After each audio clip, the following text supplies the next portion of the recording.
Hello बच्चों, let's read the question. Assertion reason का question है। हमें बताना है असर्शन या असर्शन और रीजन ट्रू है, फॉल्स है, और या फिर रीजन जो है बराबर से असर्शन को एक्सप्लेन कर रहा है कि नहीं कर रहा है। तो सबसे पहले असर्शन पढ़ लेते हैं। The maximum frequency of recombination that can result from crossing over between link genes is 50%। Okay, so question हमें असर्शन दिया है कि जो रिकॉम्बिनेशन की फ्रीक्वेंसी है,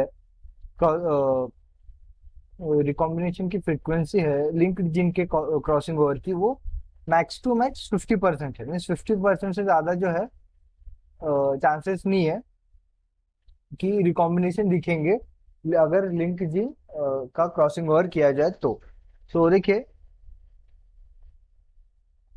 अगर हम यहाँ पे बात करें तो ये असर्शन जो है लिंक जीन के फ्रीक्वेंसी के बारे में रिकॉम्बिनेशन के, ये सही है।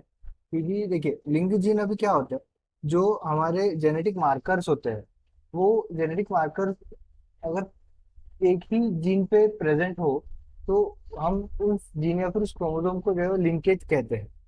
ओके, और ये जो लिंक जीन है, लिंक जीन्स जो होते हैं, इनमें अगर हम क्रॉसिंग ओवर कराए, अगर इनका क्रॉसिंग ओवर किया जाए, क्रॉसिंग ओवर किया जाए, तो इनमें जो फ्रीक्वेंसी है, रिकॉम्बिनेशन की फ्रीक्वेंसी,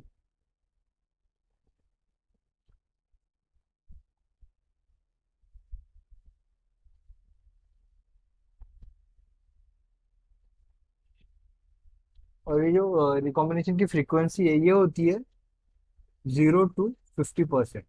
मैक्स टू मैक्स 50%, कम से कम 0%। ऐसा क्यों होता है? अभी देखिए, जो रिकॉम्बिनेशन है, अभी हम लिंक रीजन की बात करते हैं। रीजन दिया है उन्होंने, link gene shows higher frequency of crossing over if distance between them is longer. Okay, so यहाँ पे जो हमें रिलेशन यूज करना है, देखिए, जब ये लिंक जीन का जो है एक रिकॉम्बिनेशन की अगर हम बात करें, लिंक जीन का रिकॉम्बिनेशन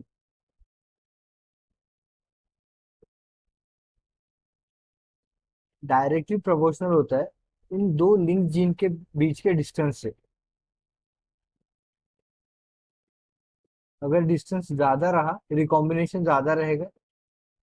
अगर डिस्टेंस कम रहा तो रिकॉम्बिनेशन भी क्या रहेगा? कम रहेगा। ओके, तो डायरेक्ट और लिंकेज के बीच में उनका इनवर्स प्रोपोर्शनल है, इनवर्सली प्रोपोर्शनल है लिंकेज से। देखिए, लिंकेज से inversely proportional to distance, link gene के लिए। ओके, अगर डिस्टेंस ज्यादा रहा तो लिंकेज क्या होगा? कम होगा। और अगर लिंकेज ज्यादा रहा तो डिस्टेंस कम होगा। सो यहाँ पे उन्होंने रीजन में बोला है, link link gene shows high frequency of crossing over if the distance is longer. बराबर है कि crossing over means recombination, recombination ज्यादा रहा तो डिस्टेंस भी क्या रहेगा? लॉन्गर रहेगा, ज्यादा रहेगा। सो रीजन भी बराबर है, पर रीजन जो है वो करेक्टली असर्शन को एक्सप्लेन नहीं कर पा रहा है। वो नहीं बता रहा है कि ओके, सो रीजन बराबर से एक्सप्लेन नहीं कर पा रहा है असर्शन को। सो इस क्वेश्चन का आंसर हो जाएगा both assertion and reason are true, but reason is not a correct explanation of assertion. So इस क्वेश्चन का आंसर हो जाएगा option B. I hope you understand the explanation. All the best.